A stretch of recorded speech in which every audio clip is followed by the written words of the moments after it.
Pesona si Gadis Desa, episode 99 dengan judul Pria Siaga, Panas, dan juga Menggoda. Selamat mendengarkan. Tepat pukul 10 malam Luri dan Nania sampai di rumah. Nania yang tidak terbiasa tidur malam tidak berhenti menguap sejak tadi. Luri yang melihatnya pun segera meminta sang adik untuk beristirahat di kamar. Sementara dia sendiri memilih untuk pergi menuju kamar orang tua mereka untuk melihat apakah ayah dan ibunya sudah tidur atau belum. Oh, Nona Luri, kau sudah pulang. Luri yang saat itu hendak membuka pintu kamar orang tuanya segera menoleh ke belakang. Dia tersenyum ketika mendapati suster yang biasa merawat ayahnya ada di sana. Suster belum tidur? Tanya Luri sopan. Dia lalu mengurungkan niat untuk masuk ke kamar ayah dan ibunya. Belum. Begini Nona Luri, tadi aku tidak sengaja membuka ponselmu saat membawa pakaian masuk ke dalam kamar. Ponselmu terus berdering, jadi aku memutuskan untuk menjawab karena takut itu adalah panggilan darurat. Maaf atas sikap lancangku ya, jawab suster dengan raut wajah bersalah. Ya ampun sus, tidak perlu meminta maaf hanya gara-gara menjawab panggilan di ponselku, sahut Luri sambil menertawakan sikap si suster. Lagi pula di ponselku tidak ada sesuatu yang penting, jadi suster tidak perlu merasa bersalah seperti ini. Ada-ada saja. Memangnya siapa sih yang tadi menelpon khusus? Tuan Vedo, Nona. Dia menanyakan tentangmu yang tidak membalas pesannya. Luri membulatkan mulutnya begitu tahu kalau Vedola yang menelpon. Setelah itu dia berpamitan pada suster untuk masuk ke kamarnya. Karena tadi sedang terburu-buru, Luri lupa memberitahu Vedo kalau dia akan pergi ke rumah sakit untuk menjenguk Jovan. Tak ingin membuat pria itu semakin khawatir, Luri pun segera melakukan panggilan. Dan tidak butuh waktu lama. Begitu tersambung, Luri langsung mendengar suara pria tersebut. Halo sayang, kau kemana saja? Kenapa tidak membalas pesanku? Sebelum menjawab, Luri menyimpan tasnya terlebih dahulu. Setelah itu dia mencuci kaki, baru setelahnya naik ke atas ranjang kemudian berbaring di sana. Tadi aku pergi ke rumah sakit menjenguk Jovan, Kak. Dan aku lupa memberitahumu dulu karena Galang sangat mendadak saat mengabariku. Maaf ya membuatmu khawatir, jawab Luri. Jadi kau pergi dengan Galang? Kenapa tidak meminta sopir saja untuk mengantarmu pergi ke sana? Nania ikut tidak? Awas saja kalau dia sampai berani membiarkanmu pergi dengan laki-laki lain tanpa pengawalannya. Saat aku datang ke Shanghai, aku tidak akan memberinya uang jajan. Nada cemburu begitu kentara ditunjukkan oleh Vedo dari nada suaranya. Luri yang mendengarnya pun tak kuasa untuk tidak tertawa. Tenang saja, aku tidak akan mungkin diizinkan keluar malam tanpa ada Nania bersamaku, Kak. Lagi pula kami kan perginya ke rumah sakit, jadi kau jangan berpikir macam-macam pada Galang, ucap Luri.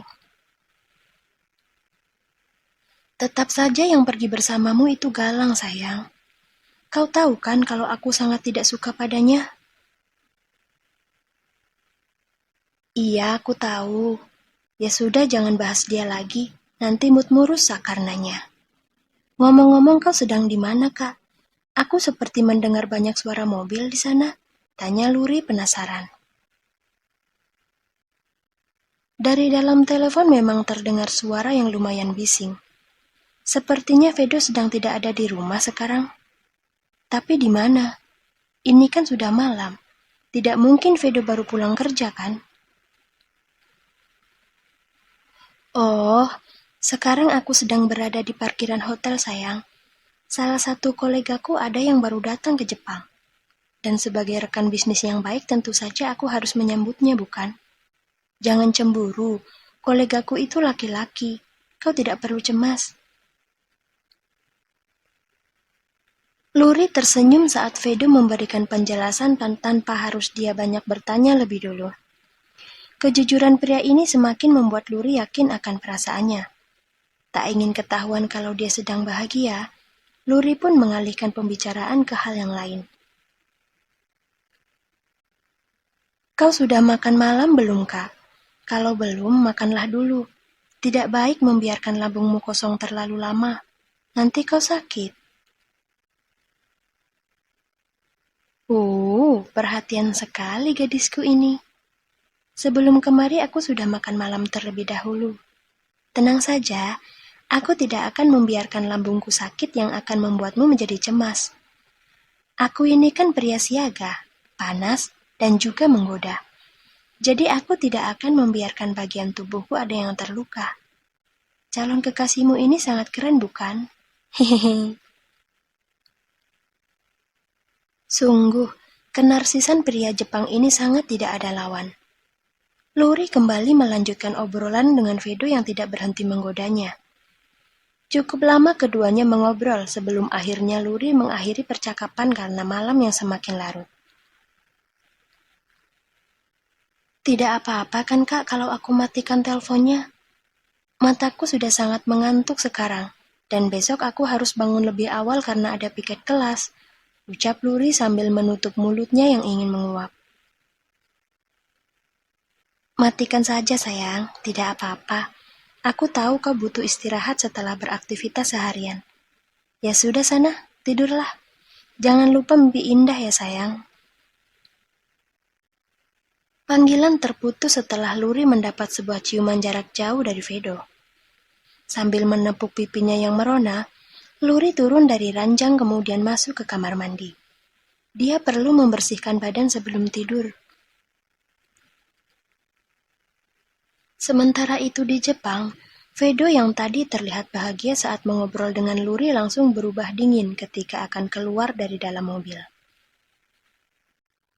Sebenarnya tujuan Vedo datang ke hotel ini bukan untuk menemui kolega bisnisnya, melainkan ingin menemui Kanita guna memberi pelajaran pada wanita itu. Vedo sudah sangat gerah dengan perbuatan Kanita dan juga ibunya, apalagi setelah kejadian Nyonya Mili yang membuat kegaduhan di rumahnya, membuat emosi Vedo kian memuncak. Harusnya setelah ini kau tidak lagi menggangguku ataupun keluargaku, Kanita. Kalau saja ayahmu dan ayahku tidak berteman baik, sudah sejak lama aku membuat perhitungan denganmu juga ibumu.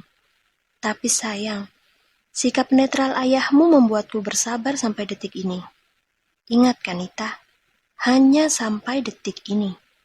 Tapi setelah kita bertemu nanti, aku tidak akan memberi kesempatan apapun padamu. Tidak akan, ucap Vedo sembari melangkah masuk ke dalam hotel. Tanpa harus bertanya pada resepsionis hotel, Vedo langsung masuk ke dalam lift. Orang-orang yang mengenal siapa Vedo tampak saling berbisik di belakangnya. Namun hal itu sama sekali tidak membuat Vedo merasa terganggu, karena dia tengah sibuk menahan amarah yang sudah dia tahan sejak pagi tadi. Tak lama kemudian, sampailah Vedo di lantai yang dia tuju. Dengan langkah lebar dia segera mencari nomor kamar tempat Kanita menginap. Tepat ketika Vedo hendak mengetuk pintu kamar Kanita, pintunya tiba-tiba terbuka.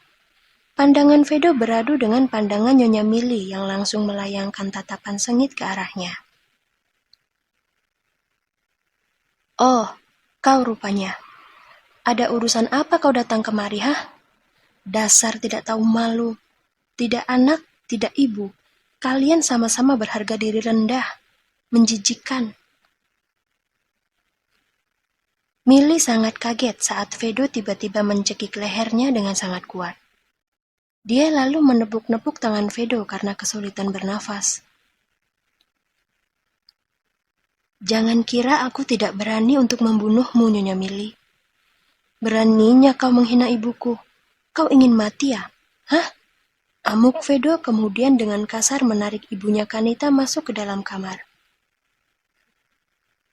Tanpa merasa kasihan sama sekali, Vedo langsung mendorong tubuh ibu Kanita hingga menabrak pinggiran ranjang. Tak sampai di situ, dengan marah Vedo kembali mencekik lehernya hingga membuat seluruh wajah wanita ini memerah. Astaga ibu, bekik Kanita kaget. Dia langsung keluar dari dalam kamar mandi saat mendengar suara gaduh seperti orang berteriak.